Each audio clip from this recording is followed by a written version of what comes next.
In this video, I'm going to show you how to track your emergency fund in Origin Financial. Let's get started. First, one way is by using the AI advisor.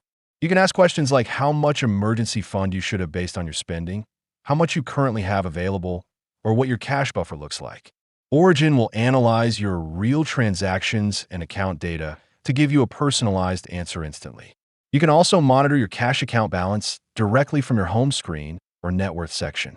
Watching this balance grow over time gives you a real-time view of your emergency savings, especially if you keep it in a high-yield cash account for separation and clarity.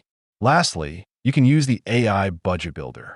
It looks at your last 6 months of spending to estimate your real monthly expenses, then helps you set a 3 to 6 month emergency fund target. You can also adjust your savings goal using the slider and track your progress over time. If you want to support our channel, feel free to use our affiliate link in the description below. Thanks for watching, and I will see you in my next video.